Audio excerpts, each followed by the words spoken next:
하나님의 말씀 함께 보도록 하겠습니다. 우리 신약 성경 사도행전 2장 말씀입니다. 주보에는 4장으로 잘못 나갔는데요, 제가 잘못 쳐드렸습니다. 그래서 죄송하지만 2장 42절부터 47절까지 말씀 함께 보도록 하겠습니다.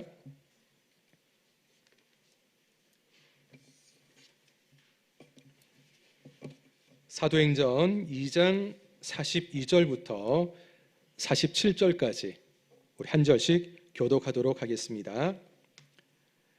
그들이 사도의 가르침을 받아 서로 교제하고 떡을 떼며 오로지 기도하기를 힘쓰니라.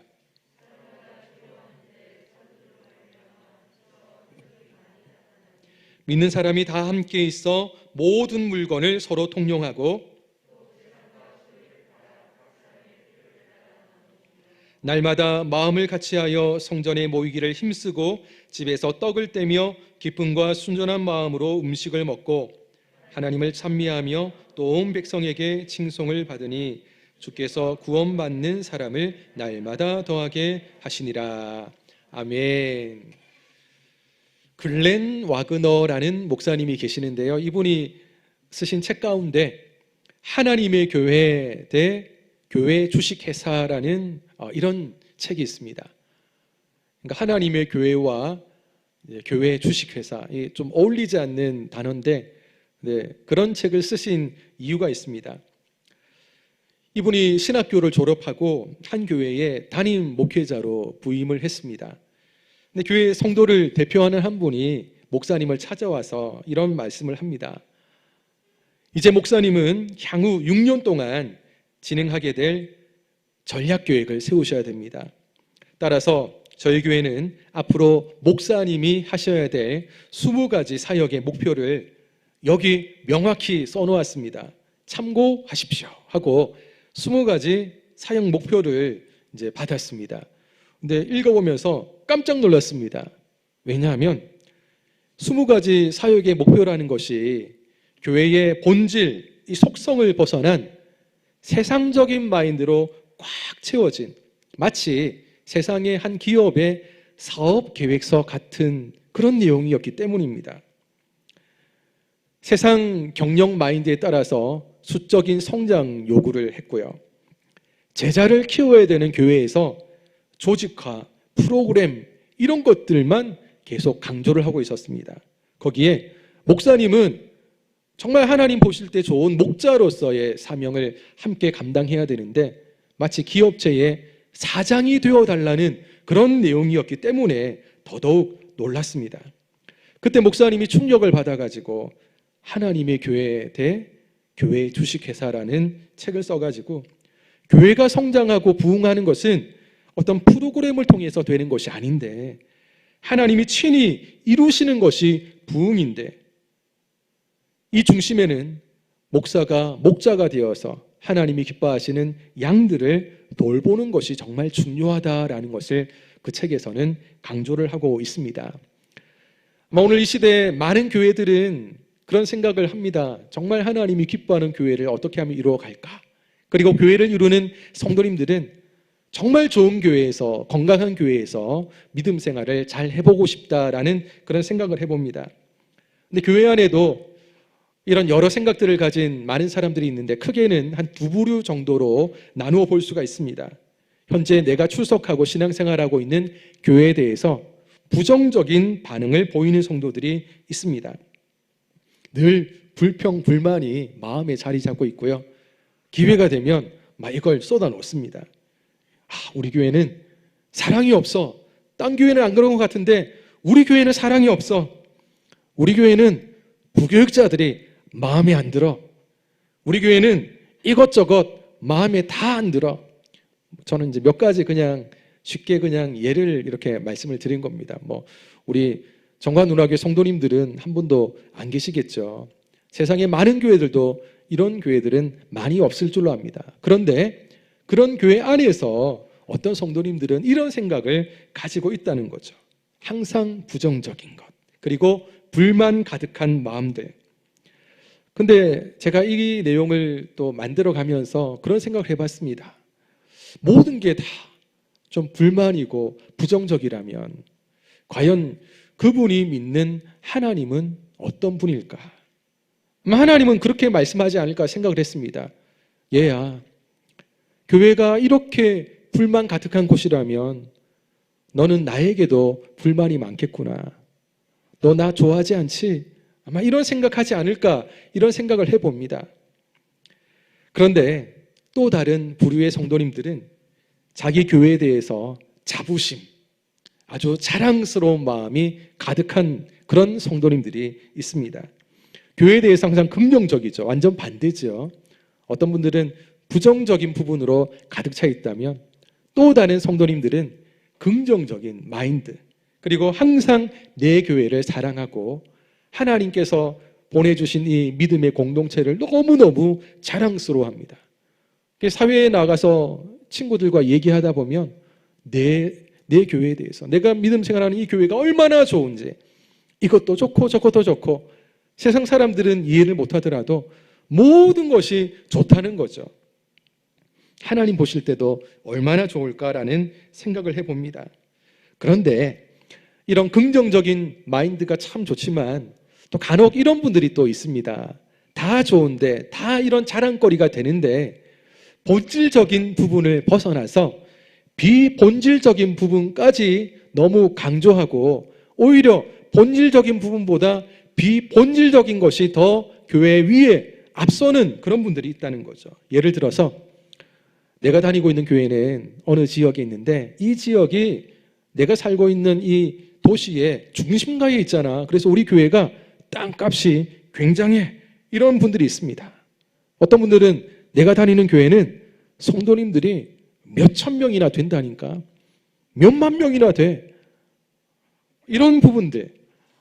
또 너도 아마 우리 목사님 이름 들으면 아마 들어봤을 걸 하면서 우리 교회 목사님이 굉장히 유명하다는 그런 것을 강조하는 분들이 있습니다. 심지어 우리 교회는 최신식 건물로 어디 가든지 너무 멋져. 안팎에 그냥 가보기만 하면 마음에 들 걸, 이런 생각을 합니다. 이게 꼭 잘못되었다라는 말보다는 본질적인 요소보다 비본질적인 요소가 본질을 덮어버린다면 이것도 문제가 있지 않을까라는 생각을 해봅니다. 우리 성도님들에게 한번 질문을 해보겠습니다. 우리 성도님들, 정말 하나님이 기뻐하는 건강한 교회, 좋은 교회는 반드시 웅장한 건물이 있어야 되겠습니까? 어떻습니까? 적어도 교회 안에 체육관 정도는 하나 있어야지 아이들도 마음껏 뛰어놀 수 있지. 그런 생각하시면서 이런 교회만이 정말 하나님이 기뻐하는 교회일까요? 아니면 반듯한 카페가 있어가지고 성도들 사이에 교제할 때 맛있는 커피나 음료를 마시면서 함께 이야기할 수 있는 그런 교회 정도는 돼야 좋은 교회가 아닐까? 근데 이런 외적인 조건들을 강조하고 이런 부분이 본질을 덮어버린다면 세상 사람들은 교회라는 곳이 어떤 곳인가 할 때 우리가 강조하는 외적인 것, 그러니까 드러난 교회의 건물로서의 이 교회를 사람들은 이게 교회구나라고 생각할 것입니다. 근데 교회는 그런 게 아니잖아요. 그죠? 교회는 믿는 자들, 주의 이름으로 두세 사람 모인 바로 그곳에 하나님이 함께 하시는 바로 그것이 교회가 된다면 이 비본질적인 요소가 덮지 않도록 우리는 조심해야 될 줄로 믿습니다. 그렇다면 하나님이 기뻐하시는 정말 좋은 교회, 하나님께서 정말 원하시는 건강한 교회, 그렇게 믿음 생활을 하는 아름다운 신앙의 공동체를 이루는 건강한 성도들이 있는 교회라면 과연 성경에도 그런 교회의 모델이 분명히 있을 텐데 과연 어디에 있을까? 오늘 우리가 함께 읽었던 본문의 초대교회가 바로 그런 교회였습니다. 이미 우리 성도님들은 많이 들었던 말씀일 수 있고 잘 아는 내용일 수 있습니다. 그러나 우리가 한 번 더 연초에 이 초대교회의 정말 아름답고 도전받는 이 교회의 모습, 이 세상의 모든 교회가 함께 누리고 회복해야 될 모습의 교회가 초대교회라고 생각을 해본다면 한 번 더 이 시간은 리마인드 하면서 다시 한번 우리 정관운하교회가 지금도 좋은 교회지만 더욱더 하나님이 기뻐하시는 건강한 교회예요. 또 건강한 교회를 이룬 건강한 성도들이 함께 모인 교회가 될 수 있도록 함께 이 시간 말씀을 통해서 은혜를 나누는 시간 되기를 주님의 이름으로 축복합니다.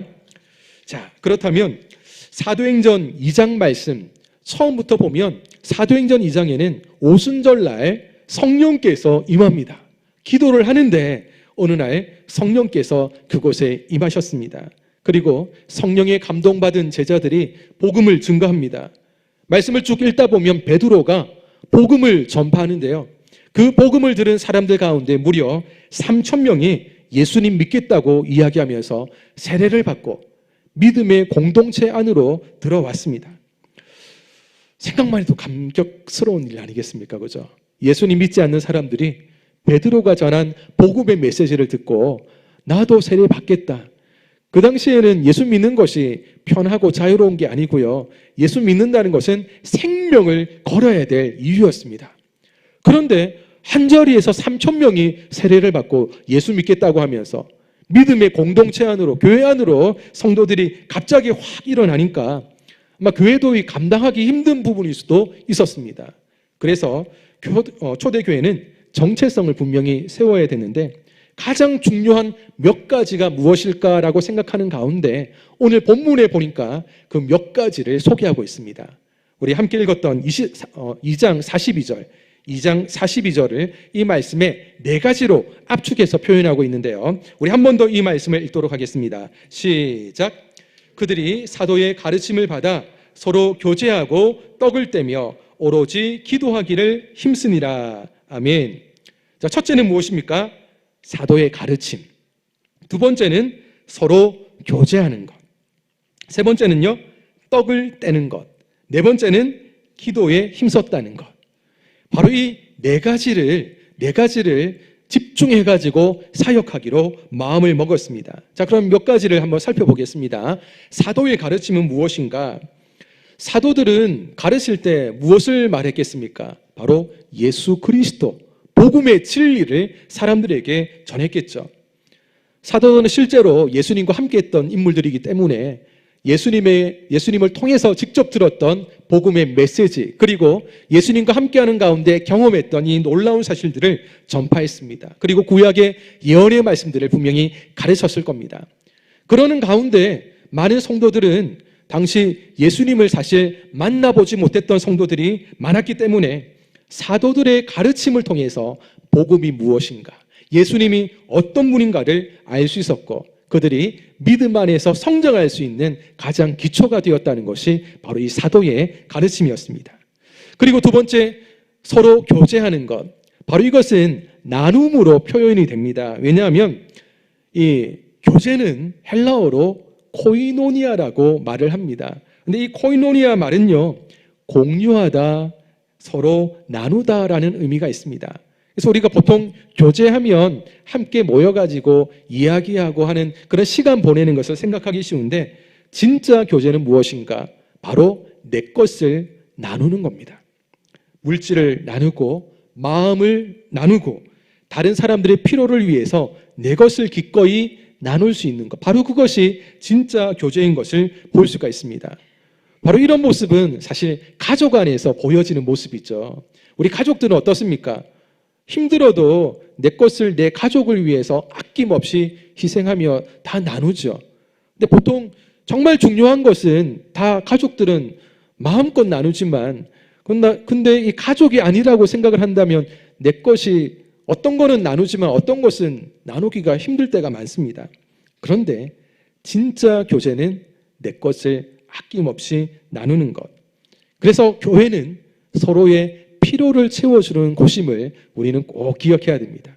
초대교회는 바로 이것이 아름답게 이루어진 교회라고 볼 수가 있습니다. 세 번째는 떡을 떼었다라고 말하는데, 이 속에는 정말 함께 모여가지고 밥을 먹었다라는 의미도 있지만, 떡을 떼었다는 것 속에서 여러분 뭘 느낍니까? 성찬을 느끼는 거죠. 그들은 함께 모여가지고 식사 자리에 나누면서 그냥 자기들끼리 먹는 것에 집중했을까요? 함께 모여서 먹을 때마다 하나님 앞에서 우리가 어떻게 모이게 되었는가를 생각했을 겁니다. 우리가 거저 그냥 모여진 것이 아니고 예수님 안에서 모여졌다는 거죠. 그러니까 무엇을 먹을 때라도 주님을 기억하는 모임이었다라는 것입니다. 성찬의 의미는 곧 예수님의 몸을 또한 예수님의 피를 기념하는 것 아니겠습니까? 성찬을 통해서 우리는 예수님을 믿음의 눈으로 바라보고 예수님을 생각하는 시간이 되어지는 것입니다. 그리고 한자리에 모인 우리가 누굽니까? 바로 이 주님 안에서 형제 자매된 한 성도다라는 것을 알 수 있는 기회가 바로 성찬의 자리인 거죠. 서로 떡을 떼면서 이 성찬을 통해서 초대교회는 아름답게 세워진 교회였습니다. 또 하나는 기도하기에 힘썼다라고 말씀을 합니다. 초대교회는 사실 기도를 통해서 세워졌죠. 왜냐하면 예수님께서 성령을 보내주겠다라고 약속했을 때 그들은 기도하는 중에 성령의 임재를 받았고 그리고 성령 안에서 그 초대교회가 아름답게 세워졌습니다. 근데 앞서 말씀드렸지만 베드로가 복음을 전했는데 3,000명이 세례를 한 자리에서 받고 예수를 믿게 되니 이 감당이 안 되는 거죠. 그래서 이들에게 가장 기본적으로 기도를 제대로 가르쳤을 겁니다. 근데 우리가 기도를 가르칠 때 이게 뭐 꼭 따라 해가지고 되는 것이 아니고 제일 좋은 방법은 기도를 잘 하는 분과 기도를 잘 하지 못하는 분이 함께 기도하면 되는 겁니다. 저도 옛날에 기도를 생각을 해보면 그런 생각이 납니다. 청소년 때 예수님을 믿는데 뭐 기도를 제대로 알 수도 없고 어떻게 하는지도 잘 모르는데 청소년부에서 이제 기도회를 하는데 그냥 참석한 거죠. 근데 앞에 회장 형님이 기도를 합니다. 기도를 막 하면 그거 들으면서 저렇게 기도하구나. 근데 어느 순간 회장 형님이 기도하는 내용을 그대로 반복하는 저를 보게 되었습니다. 아직도 기억나는 거는 막 기도하다가 그 형님이 꼭 쓰는 말이 있더라고요. 우리가 믿음 생활하면서 넘어지고 자빠지더라도 다시 일어날 수 있도록 도와주십시오. 막 이렇게 기도를 항상 하시더라고요. 근데 어느 순간 저도 똑같이 그 형님처럼 기도하면 뭐 하다 보면 어떻게 내용이 쭉쭉 나오다가 넘어지고 자빠지더라도 이렇게 세워주십시오. 똑같이 하게 되더라고요. 근데 그렇게 하면서 한마디 한마디 문장이 늘어나는데 아마 우리 성도님들도 그렇게 기도를 배우시지 않을까라는 생각을 해봅니다. 잘하는 기도하는 분 옆에서 함께 기도하시면서 함께 기도를 하시다 보면 어느 순간 기도를 잘하고 있는 우리들을 볼 수 있는데 초대교회도 바로 이런 부분들을 가르쳤다라는 것입니다. 초대교회는 그 어느 교회보다 건강한 모습을 띈 교회였습니다. 그리고 방금 말씀드린 4가지 사역에 집중을 했는데 사도들이 성도들을 가르치는 바로 그 일들, 그리고 함께 교제하면서 내 것을 나누는 바로 그런 귀한 일들, 그리고 떡을 떼는 일, 그리고 바로 방금 말씀드린 것처럼 기도에 집중하는 일, 바로 이런 일들을 통해서 교회가 아름답고 하나님이 기뻐하시는 건강한 교회로 세워져 갔음을 볼 수가 있습니다. 그런데 놀라운 것은 이렇게 집중적인 사역을 감당했더니 오늘 우리가 읽었던 그 43절부터 마지막 47절까지의 그 내용은요, 집중적으로 하나님 앞에 교회 사역을 감당한 이후에 성도들 가운데 나타난 삶의 열매들이 기록이 되어 있다라는 것입니다. 자, 무슨 내용을인지 한 번 더 보도록 하겠습니다. 우리 43절을 한번 같이 읽습니다. 시작. 사람마다 두려워하는데 사도들로 말미암아 기사와 표적이 많이 나타나니. 아멘. 믿음 생활을 제대로 하고 건강한 신앙생활을 하니까 말씀의 역사가 여기저기 일어나는데 기적과 표적들이 막 나타났습니다. 세상 사람들이 그것을 보는데 깜짝 놀랄 수밖에 없는 거죠. 보통 평범한 그런 일이 아니고요, 있을 수 없는 그런 일들이 일어나는 믿음의 공동체를 보면서 그들은 두려워했다라고 말을 합니다. 근데 그들이 예수님을 믿는다는 것은 목숨을 걸고 믿는 것인데, 근데 어떻게 저렇게 목숨을 걸면서도 정말 사랑의 모습으로 아름답게 함께할 수 있을까? 보통 사람들이 아니구나라는 것을 그들은 깨달았습니다. 무엇보다 그들의 교제, 나눔 속에 건강한 교회의 모습을 그들이 발견했고요, 건강한 성도의 모습을 세상 사람들조차도 알 수 있었다라는 것입니다. 우리 본문 44절과 45절을 한 번 더 읽습니다. 시작. 믿는 사람이 다 함께 있어 모든 물건을 서로 통용하고 또 재산과 소유를 팔아 각 사람이 필요를 따라 나누어 주며. 아멘. 초대교회 교제 그리고 이 나눔이 아주 특별한 것은요, 세상과 가장 크게 구별되는 모습이 보였기 때문입니다. 믿는 사람들이 자기 물건을 다른 사람들과 함께 사용했다고 합니다. 사실 내 것은 내 거고 네 것은 네 것이고 우리가 보통 이런 생각을 하는데, 초대교회 성도들은 내 것이 네 거고 네 것도 내 거고 같이 모든 것을 썼다라는 것입니다. 그리고 자기의 재산, 조금 넉넉한 사람이 있든지 어쨌든 자기의 재산을 팔아서 어려운 성도들에게 필요를 따라 나누어 주었음을 성경은 기록하고 있습니다. 뭐 그럴 수도 있지라고 생각하지만 사실 이게 결코 쉬운 것이 아니다라는 거죠. 무엇보다 그들은 함께 있었다라고 기록하고 있습니다. 46절, 우리 본문 46절입니다. 같이 읽습니다. 시작.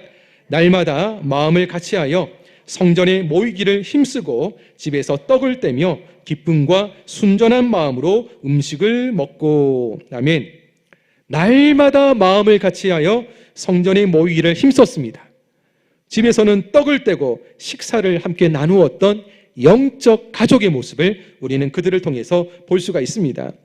서로 모여가지고 예수님 안에서 모였으니 부를 때마다 형제님, 자매님 부르면서 주의 사랑을 또 나누었겠죠.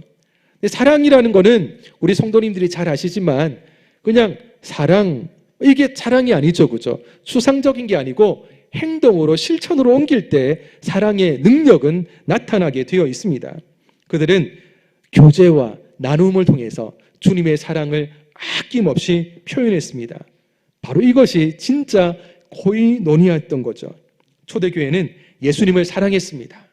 그리고 예수님이 사랑하는 형제 자매들도 서로 사랑했습니다. 그래서 내 것도 아낌없이 다른 사람들과 나누는 것을 통해서 그 사랑을 표현했고요. 이것이 세상과 교회의 당시 가장 크게 되는 그런 모습이었다라는 사실입니다. 그런데 이런 모습이 원래부터 그들에게 있었던 것은 아니겠죠. 어떻게 해서 그들이 이렇게 완전히 바뀌어진 삶을 살았을까?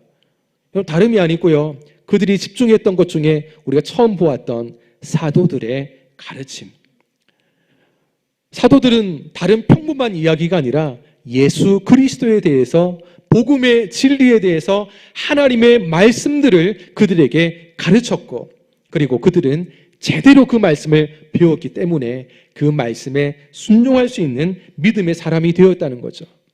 일례로 예수님이 말씀하셨던 내 이웃을 내 몸과 같이 사랑하라 라고 하신 그 말씀이 있었다면, 그들은 예수님의 말씀을 실천하면서 내 소유를 남과 나눔으로 사랑을 실천하고 증명해 보였던 것이 바로 초대교회의 모습이고 초대교회의 성도들이었다라는 것입니다. 초대교회 성도들이 바로 이렇게 세상과 구별된 공동체로서 선한 영향력들을 세상 사람들이 깜짝 놀랄 정도로 펼치니까 어떤 일들이 일어납니까? 오늘 본문 마지막 절 47절을 같이 보도록 하겠습니다. 시작. 하나님을 찬미하며 온 백성에게 칭송을 받으니 주께서 구원받는 사람을 날마다 더하게 하시니라. 아멘. 세상은 초대교회 신앙 공동체를 보면서 자신들에게 없는 걸 보았습니다. 얼마 전까지만 해도 우리와 똑같았던 사람들인데 그들이 달라진 것을 보게 되고, 그들에게는 지금 있지만 세상 사람들인 자기들에게는 지금 없는 것을 보았던 것이죠. 함께 나누는 모습, 함께 가족처럼 함께 아낌없이 나누는 그 교제의 모습들을 보면서 한 번도 보지 못했던 이 새로운 공동체, 세상 사람들조차도 칭찬할 수밖에 없었던 공동체가 되었다라는 사실들입니다. 그런데 사람들은 그 공동체를 보면서 부러워하는 거죠. 나도 저기 들어가면 좋을 것 같다. 나도 가고 싶다. 나도 함께 그 공동체 속으로 들어가고 싶은데. 그리고 본문 말씀을 보니까 실제로 주께서 구원받는 사람을 날마다 더하게 하시니라. 이게 그냥 우연이 된 것이 아니고요, 사람들이 볼 때 그들을 칭찬하고 인정할 수밖에 없는 공동체가 되었고, 세상 사람들이 함께하고 싶은 공동체가 되었다는 사실을 우리는 주목해야 될 것입니다. 우리가 시대에도 복음을 증거하고 있지만 우리가 복음을 전할 때 우리가 외치는 복음도 있지만 어느 순간에는 세상 사람들이 나도 복음 듣고 싶다고, 나도 교회 가고 싶다라는 그 말이 자연스럽게 나오게 될 때가 분명히 있을 겁니다. 아마 그 교회는 분명한 초대교회와 같은 건강한 신앙의 공동체를 이룬 성도님들이 함께하는 교회가 아닐까라는 생각을 해봅니다. 초대교회는 실제로 날마다 예수님 믿고 싶다는 그런 사람들이 함께하며 구원받는 사람이 날마다 늘어간 교회였음을 성경은 증거하고 있습니다. 사실 오늘 이 시대에도 이런 교회를 아름답게 이루어갈 그런 교회들이 정말 꿈꾸는 교회들이 많이 있고 그 교회들을 만들어가는 교회도 많이 있습니다. 근데 코로나가 한 2년 넘어 이런 시간들이 계속 길어지면서 정말 안타깝지만 교회의 이 코로나로 인해서 가장 약화된 것이 바로 이 교제가 아닐까라는 생각을 해봅니다. 함께 모여야 되는데 함께 모일 수 없도록 자꾸만 뭐가 강제하는 일들이 생겨나고 하니까 결국 흩어져서 우리가 뭔가를 함께 할 수 있을지는 몰라도 함께 모여가지고 할 수 있는 일이 굉장히 약화되었다라는 사실이죠. 그럼에도 불구하고 우린 포기할 수 없습니다. 때로 우리가 흩어졌지만 일부라도 함께 모여가지고 함께 모여서 교제를 하고 하나님 안에서 아름다운 신앙의 공동체를 이룬다면 이 초대교회와 같은 아름다운 신앙의 교회를 이루어야 된다는 사실입니다. 사실 초대교회 성도들이 이 아름다운 믿음의 공동체, 건강한 신앙의 공동체를 이룰 때 그들이 아주 참 여러 가지 환경들이 좋았던 것은 절대 아니죠. 앞서 말씀드렸지만 생명을 걸어야 했습니다. 실제로 이 믿음의 공동체를 이룬 성도들은 생명 걸고 모였고 예배를 드렸다는 사실에 여러분 한번 생각을 해보시길 바랍니다. 핍박이 따랐고 환난이 따랐고 그럼에도 불구하고 계속해서 그들은 함께 모였고 함께 모일 때마다 무엇을 했겠습니까? 서로 위로하고 격려하고 축복하고 어떤 일이 일어난다 할지라도 우리 끝까지 주님만 바라보자고 성도들이 서로 모여가지고 서로 버팀목이 되어주고 힘이 되어주고 서로 끌어당겨주고 세워주고 여러분 이런 초대교회 성도들이 함께 했으니 핍박보다 더 좋은 것은 함께 모여서 나누는 바로 이 사랑이 아니었을까라는 생각을 해봅니다. 그래서 그들은 너무나 힘든 신앙의 공동체 속에 있었지만 그럼에도 불구하고 모일 때마다 서로가 위로하고 서로 사랑하는 가운데 세상에 어떤 유혹과 핍박이 있다 할지라도 그들은 같은 마음이죠. 오직 하나님만 의지하리라.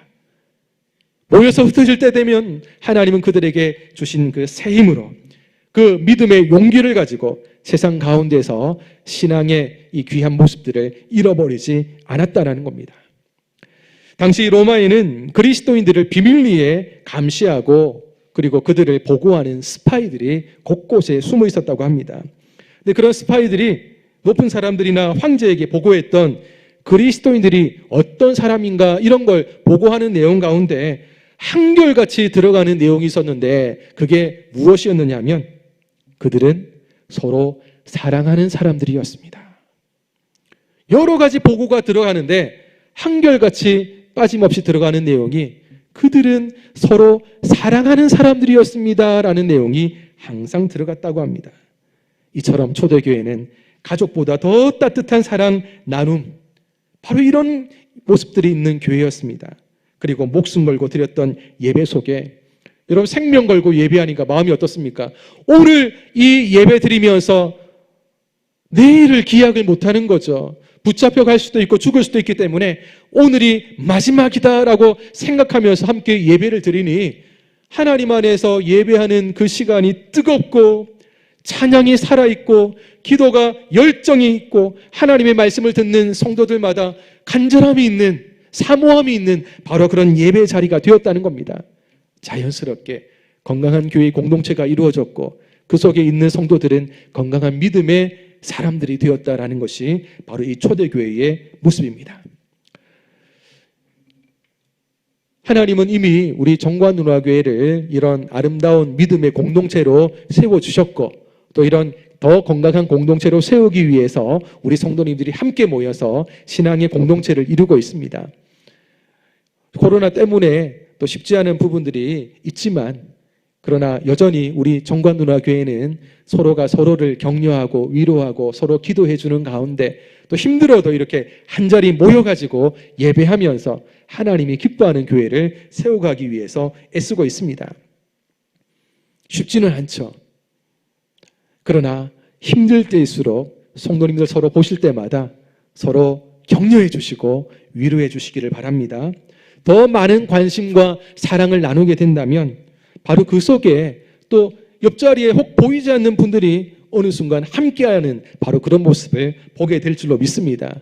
무엇보다 우리 주변을 돌아보시면서 왠지 저 성도님이 좀 힘든 것 같아, 서로 이야기하는 가운데 서로 힘이 되어주시고 버팀목이 되어주신다면 아마 한 분도 떨어지지 않고 우리는 함께 가는 바로 그런 믿음의 공동체가 될 줄로 믿습니다. 세상은 한 사람을 요구할 수도 있습니다. 그래서 그 한 사람이 되기 위해서 때로는 다른 사람들을 밟고 그 자리를 가려고 하는 사람들이 많습니다. 근데 천국은 어떻습니까? 천국은 한 사람만 가는 곳이 아니고 함께 가는 곳이죠. 그래서 누가 앞서 먼저 가는 것, 그런 것도 중요하지만 우리는 함께 가는 것이 중요합니다. 그래서 우리 정관운화교회 모든 성도님들은 함께 손잡고 함께 믿음의 길을 걸어가고, 좀 힘들어하는 분, 좀 처져가는 그런 분이 계시다면 함께 당겨주면서 함께 힘이 되어주고, 또 그런 분들은 와, 이렇게 함께 나를 끌어주고 사랑해주는 그런 사람들이 있구나라는 것을 기억하면서 함께 힘이 되어진다면 아마 그 속에서 우리는 작은 천국의 모습을 분명히 발견하게 될 줄로 믿습니다.